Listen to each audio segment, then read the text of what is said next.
That morning, Lagos felt strange. It was too quiet, as if the air itself was holding back its breath. The birds didn't sing. The trees didn't sway. And even the buses that usually filled the road with noise moved slowly, like they too were afraid of something. Outside a small house on a dusty street, a girl sat alone. Her name was Faith. She was just 20, yet life had dealt her pains many grown women could not carry. She sat on a broken plastic chair, wearing a faded wrapper around her chest.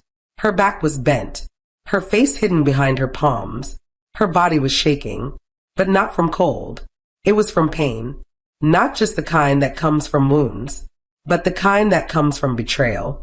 Hot water had just been poured on her, boiling water.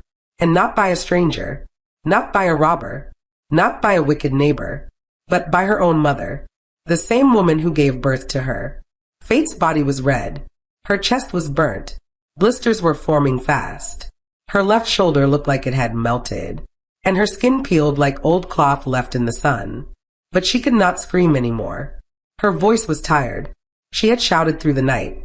Now, she only cried silently. It was not the first time. This was just how life had been for her in that house. Her mother never liked her, never hugged her, never kissed her, never blessed her. From the day Faith began to grow into a beautiful young woman, with a round face, a pointed nose, glowing skin, and a figure that made people turn to look, her mother's hatred grew. And her younger sister Clara, oh, she hated her even more. Clara was their mother's favorite. Whatever Clara wanted, she got. She ate the biggest piece of meat. She wore the newest clothes. She was praised even when she was wrong. But Faith? She was insulted for breathing too loud. She was slapped for asking questions. She was mocked for being beautiful. Her mother and Clara said it was her beauty that brought curses to their house. They said men only liked her because she had a prostitute's body. Faith would return from school to an empty pot. While Clara sat and ate in the kitchen, Faith would sit on the floor with an empty plate, hungry, tired, and weeping. Neighbors saw it, but nobody helped her. Some would whisper, "That girl is suffering." But that was all. Nobody came close. Nobody dared to ask the mother questions. Her mother's name was Mama Clara, and everyone knew that her tongue was sharper than a razor. Her mouth could scatter peace. That morning, before the hot water, Faith had only asked for food. Just a little rice, something to stop her stomach from turning. But Mama Clara looked at her with disgust. "Are you not the same person that men are chasing up and down because of shape? Go and ask one of them to feed you," she shouted. Then she boiled water. Faith thought it was for bathing. She was wrong. She stood by the door, waiting to collect soap from her sister. And then, the hot water flew. She didn't see it coming, but she felt it. It landed on her shoulder first, then her back, then her arm. She screamed and fell to the floor, rolling in pain. Clara laughed. Her mother smiled. And the neighbors stood at their windows, watching in silence. That was how the day began. That was the day the city of Lagos was quiet. But Faith's heart was screaming, and no one heard it. The burns on Faith's body took weeks to begin healing. The neighbors thought she had traveled. They didn't see her sitting in front of the house anymore. Her plastic chair remained empty. Her voice, the one that used to sing softly while sweeping the compound, was no longer heard. But Faith was inside, hidden, broken, and barely breathing. Her body was wrapped in white cloths. The doctor who came once a week shook his head often. "She's lucky to be alive," he said, after seeing the burns on her chest and arms. But Faith didn't feel lucky. She felt lost. Her face, the part she feared for most, had been spared by the hot water. But not for long. Something worse was coming. Each morning, she woke to the sound of Clara's laughter. Loud, proud, and full of pride. Clara walked around like a queen. Her hair always freshly braided, her clothes clean and ironed. Their mother cooked special food, only for her, jollof rice, stew, fried meat. The smell filled the whole house, but they never gave Faith a plate. Sometimes, they left small bones for her to suck on. That was all. "She's not even useful again," Clara would say loud enough for her to hear. Faith's heart broke a little more each day. She could not understand why the woman who gave her life hated her so deeply. She remembered being a child and trying so hard to win her mother's love. She would sweep, clean, cook, and serve, hoping to hear the words, "well done." But they never came. Only Clara got that. Once she asked, "Mama, what did I do wrong?" Mama Clara didn't answer. She just looked her up and down with eyes full of hate. "You were born wrong," she said and walked away. Faith didn't cry that day. She simply sat in her corner and stared at her own hands. Soft, clean hands that did all the work. Hands that never received thanks. Hands that only held pain. One hot Thursday afternoon, everything changed. A car stopped in front of their gate. It was long, black, and shining. Children from the street ran towards it. Nobody in their area had ever seen a car that clean. A tall man came down, wearing a white kaftan and brown sandals. He smelled of perfume. His skin shone like someone who never worked under the sun. His name was Mr. Felix. He was looking for a wife. He came with an elder from the church who had told him that there were good girls on this street. When he saw Clara, he smiled politely. But when he saw Faith, quiet, gentle Faith, standing at the back with a faded scarf on her head, his eyes softened. He asked to speak with her. At first, she hid behind the door. She was ashamed of her body, her burns, and the old wrapper she wore. But Mr. Felix asked kindly, and for the first time in a long time, someone treated her like she was human. He didn't speak fast. He didn't mock her scars. He said her eyes were soft, and her voice was gentle. He said he liked her heart. Faith's hand shook as she served him water. Her eyes stayed on the ground. Her mother and Clara watched in silence. Their smiles were tight. Their hearts were not happy. After Mr. Felix left, Clara broke a plate in the kitchen. "What does he even see in her?" she shouted. Mama Clara said nothing. But that night she couldn't sleep. She sat outside with Clara. They whispered. They planned. And while Faith slept like a child for the first time in weeks, dreaming of a man who saw her scars but chose to stay, her mother and sister were planning something dark. Something that would change her life forever. The days after Mr. Felix's visit felt like light breaking through a dark sky. Faith began to smile again, even if it was small and shaky. When she swept the compound, her steps were lighter. When she fetched water, she didn't drag her feet anymore. Something inside her had changed. Hope. Something she had not felt in years. She had been noticed, chosen, seen. Mr. Felix returned days later with his elder brother. He brought gifts, rice, drinks, a wrapper for her mother, shoes for Clara. Everyone in the compound came out to see. Mama Clara laughed loudly that day. Clara smiled so much her cheeks hurt. But inside they were burning. They couldn't understand how a girl they saw as worthless was being chosen over Clara, the favorite, the one who had never known rejection. Mr. Felix told them his decision. He wanted to marry Faith. And not later. Soon. He was traveling abroad for business and wanted to return with his bride beside him. Faith looked at her hands when he said it. Her heart beat fast. She couldn't speak, but tears welled in her eyes. Not tears of pain this time, but tears that came from finally being wanted, from finally being chosen not for body, not for beauty, but for something deeper. That night, her mother helped her choose her dress for the introduction. She even combed Faith's hair. "Wear this one," she said, holding a soft blue gown. "It brings out your shape." Clara stood by the mirror, smiling. But it was not the smile of a sister. It was a smile with knives behind it. They told Faith to sleep early. They told her tomorrow would be the beginning of a new life. They gave her food, good food. Boiled yam and garden egg sauce. They even added 2 pieces of fish. Faith ate slowly. She was confused, but happy. She didn't know it was a farewell meal. She didn't know it was the last night her face would ever look the same. The compound was quiet. Faith laid on her mat and slept. She held her pillow tight. Her heart was dancing. She had never been this close to happiness before. She whispered a prayer in the dark. "God, please let them love me tomorrow." She didn't hear her door creak. She didn't see the shadows standing in the hallway. She didn't smell the acid. It was when she stepped out to use the toilet, holding a small torch, that it happened. The torch fell first. Then the pain came. Sharp, loud, burning, searing. She screamed. It was not hot water this time. It was acid. She didn't know which of them poured it. Maybe it was Clara. Maybe it was Mama. Maybe both. All she knew was the pain, the smell of her melting skin, the blindness in one eye, the screams that tore through the compound like thunder. Neighbors rushed out, but it was too late. Faith's face, her soft, innocent face, was gone. Forever. The acid ran down her cheeks, past her neck, over her chest. Her skin peeled like paper. Her lips blistered. Her eye closed. Her ear burned. And through it all, her mother stood and said, "No mistake." She poured it herself. Clara stood behind her, crying fake tears. But Faith knew the truth.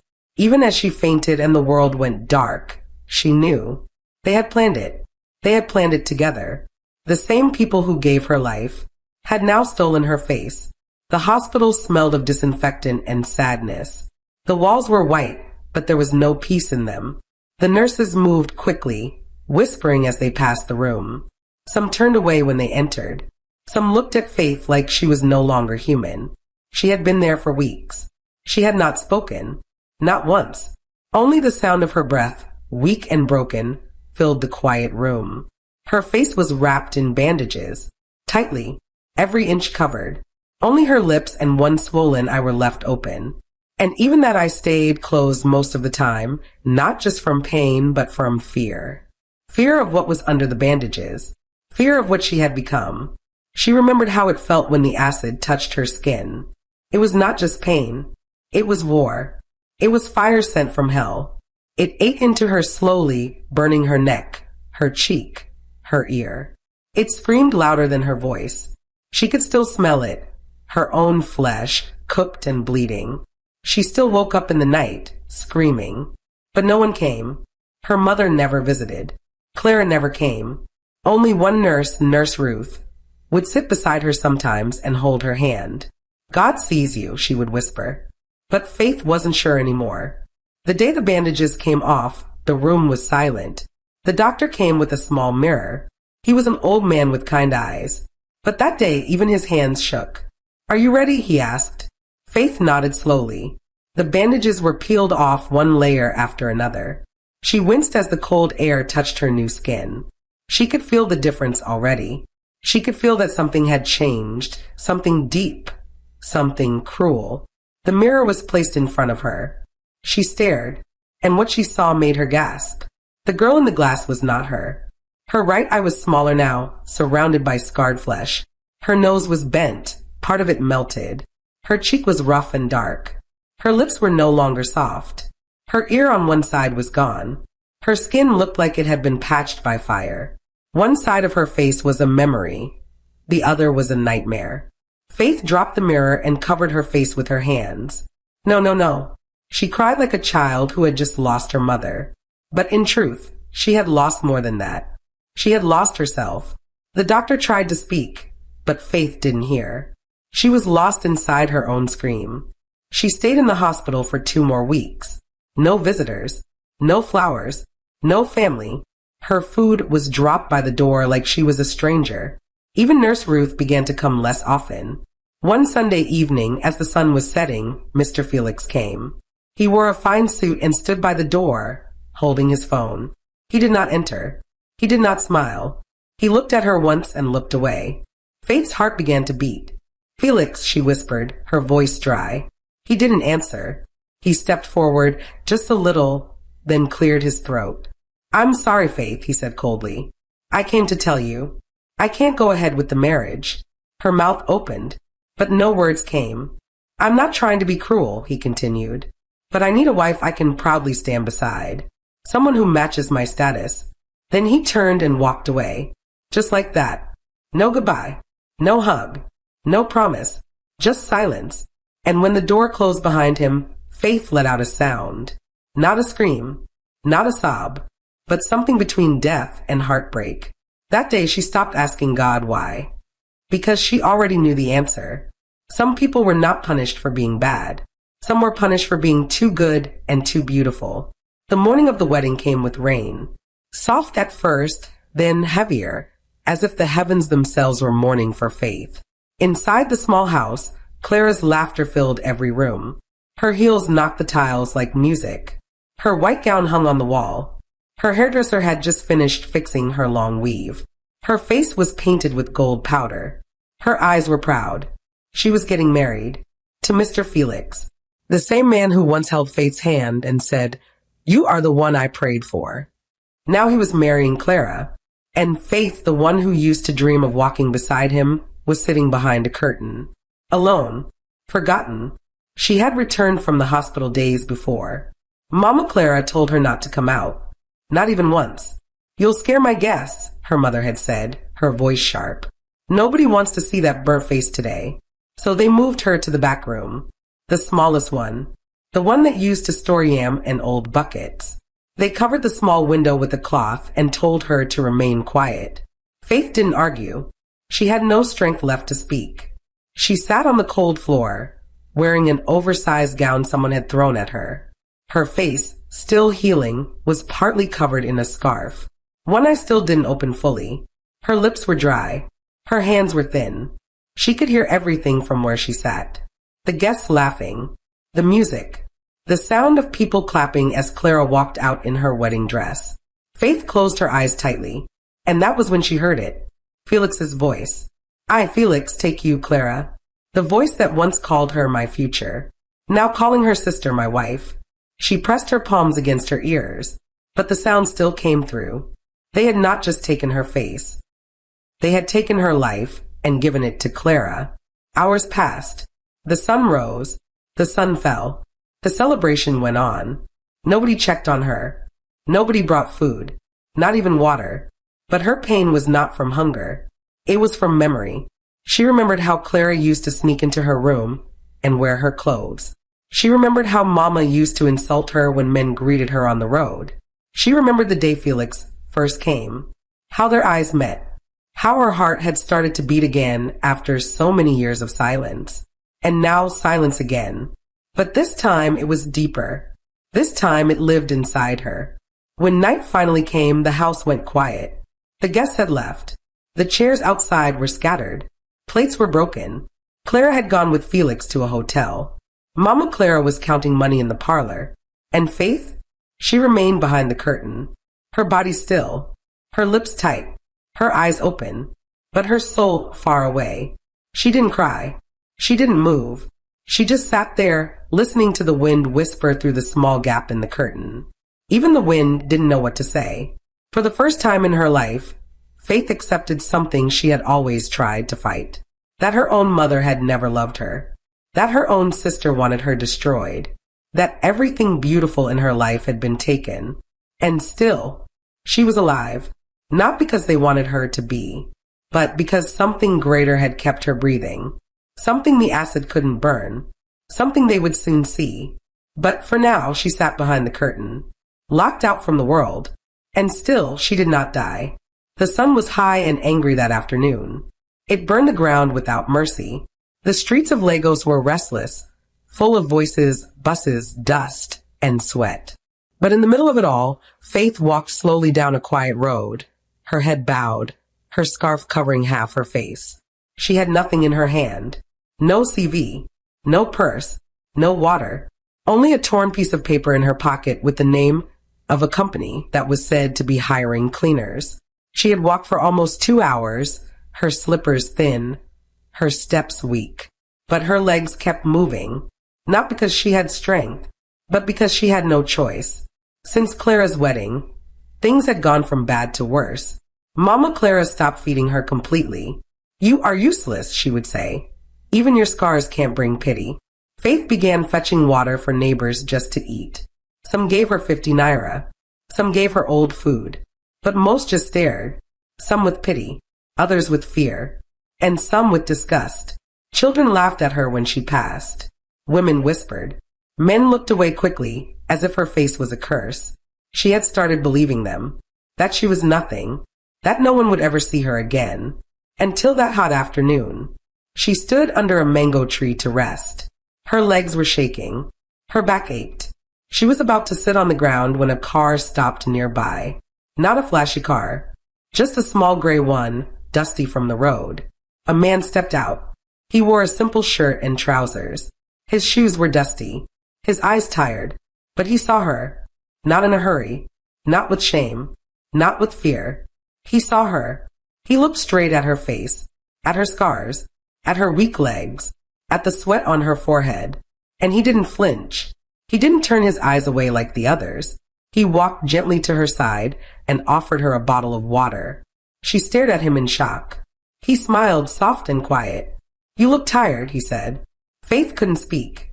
Her throat was dry, her heart confused. Nobody had spoken to her like that in months. She took the water slowly. Their hands touched briefly. He didn't pull his hand back. He didn't wipe it. He didn't act like she was less. "My name is Daniel," he said. She nodded, whispering, "Faith." That name sounded strange now. She hadn't said it aloud in a long time. They stood under the tree for a while. He didn't ask questions. He didn't talk too much. He just stood beside her like someone who understood silence. Then he said something that melted something inside her. "I came to this place to see the owner of a cleaning company. But now I think I was meant to meet you." Faith looked at him sharply. "Me?" she asked, surprised. Daniel nodded. And for the first time in a long time, Faith smiled. A small, tired, broken smile, but real. He didn't take her number that day. He didn't promise riches. He just asked where she lived. And the next morning, he came. He came again the next week. And the next. He brought food, clothes, and stories. He told her about his life, his struggles, his mother who died, his journey through pain. And slowly, without trying to fix her, he loved her. He loved her scars. He loved her silence. He loved her exactly how she was. And when he asked her to marry him, Faith cried for hours. Not because she was afraid, but because someone finally saw what even her own mother refused to see. That her soul was still beautiful. And that was something no acid could destroy. The day of the wedding came, but it did not carry the noise of drums or the spray of Naira notes. It came quietly, like a seed that had waited for the right soil. Under a soft sky and a shy sun, Faith stood before the old mango tree, dressed in her borrowed white gown, with her scars uncovered and her soul trembling. Daniel stood beside her.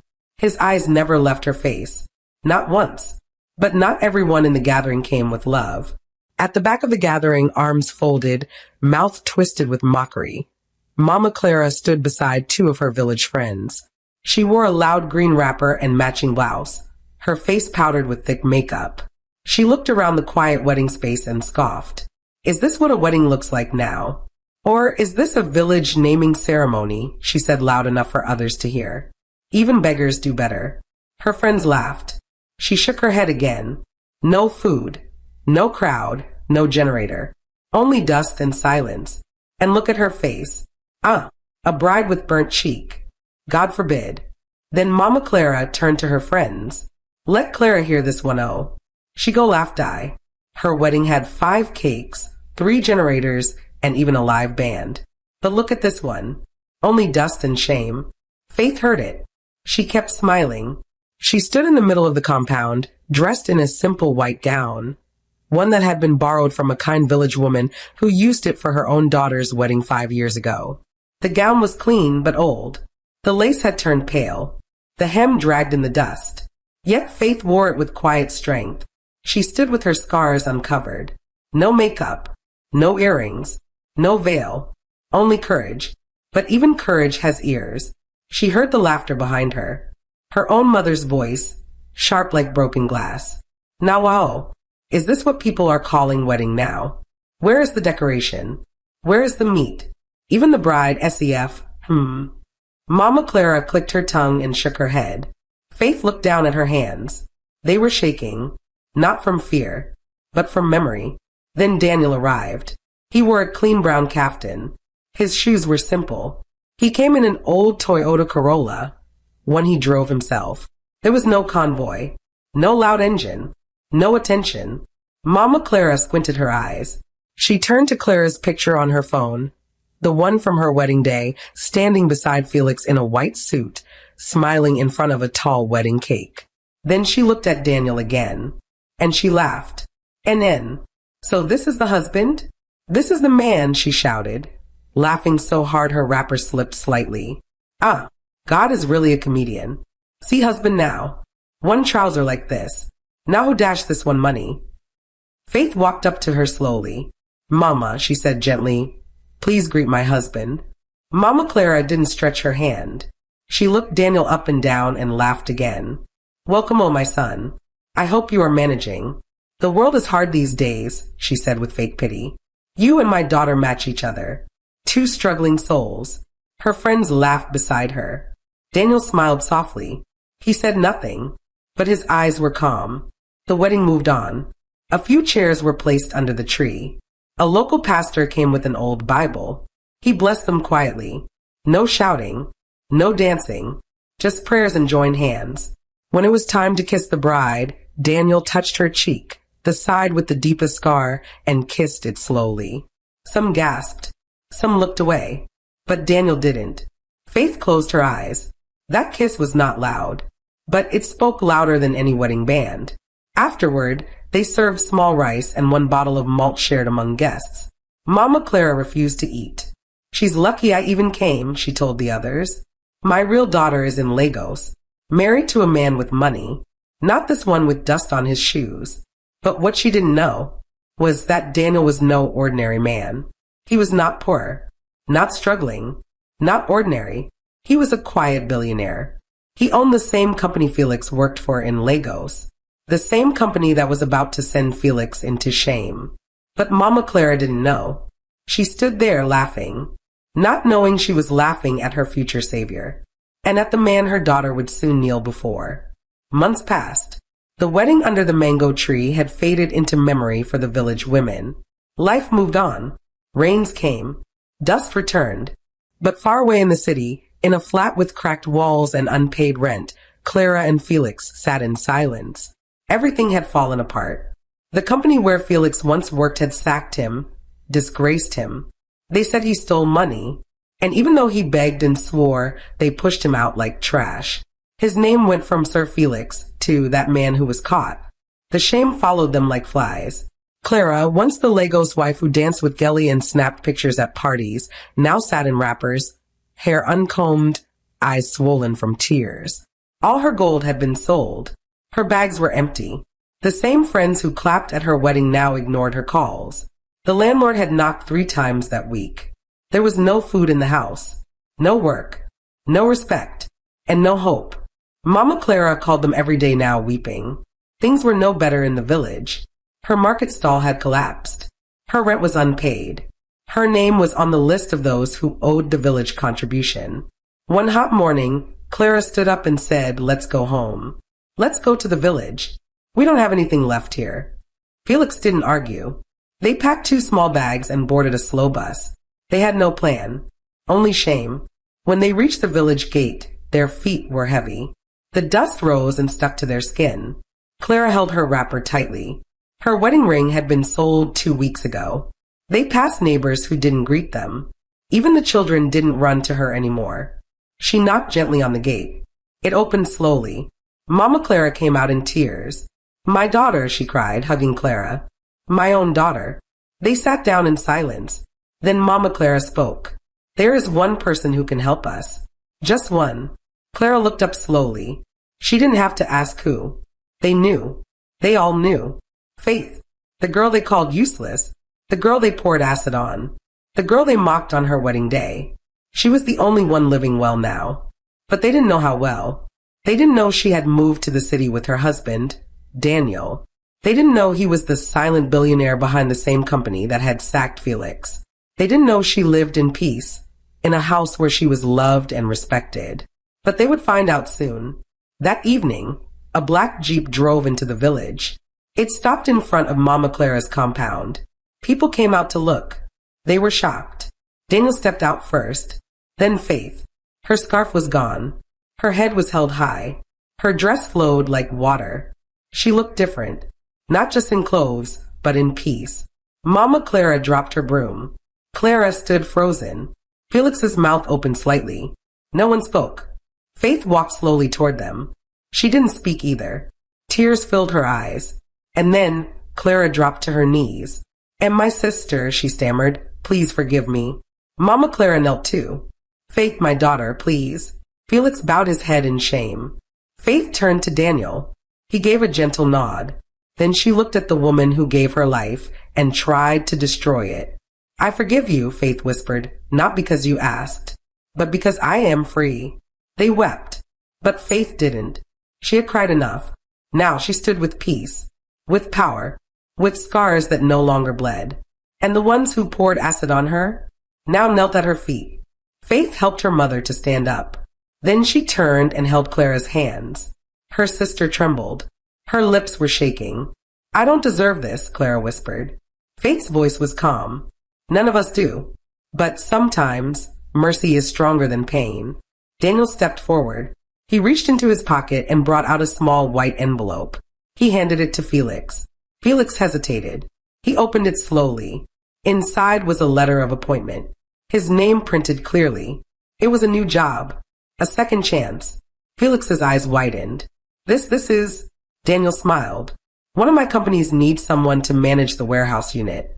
I believe you've learned your lesson. Felix couldn't speak. He knelt and covered his face in shame. Then Daniel turned to Mama Clara and gave her another envelope. Inside was money. Enough to rebuild her shop. Enough to feed her. Enough to let her sleep in peace again. Mama Clara wept like a child. Her shoulders shook. She knelt before Faith again. This time not just as a mother, but as a woman who had wronged her own blood. I failed you, she said through tears. I don't deserve your forgiveness. Faith knelt beside her. I don't need you to deserve it, she said gently. I just need peace. The village watched from a distance. Some hid behind doors. Some peeked from windows. They couldn't believe what they were seeing. The girl who once cried on the floor after acid took her beauty was now the one lifting others up. Not with loud words, not with revenge, but with the quiet power of kindness. Later that night, Faith sat under the mango tree with Daniel. She rested her head on his shoulder. The sky was full of stars. The wind moved slowly.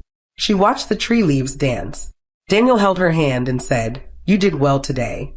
Faith closed her eyes. "I only gave what I never received," she whispered. "Love." And with that, she knew something had ended. Not just the pain, but the weight of hate she had carried for years. It was gone now. The fire didn't win. The laughter didn't win. The scars didn't win. Faith did. And not just with her face, but with her heart. She was no longer the girl they mocked.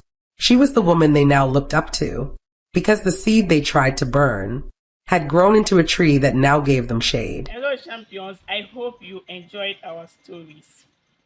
Thank you for always watching and listening to our stories. Please don't forget to hit the like button, leave a comment below, and subscribe to our channel. Yours, Iboti Storyteller. Thank you.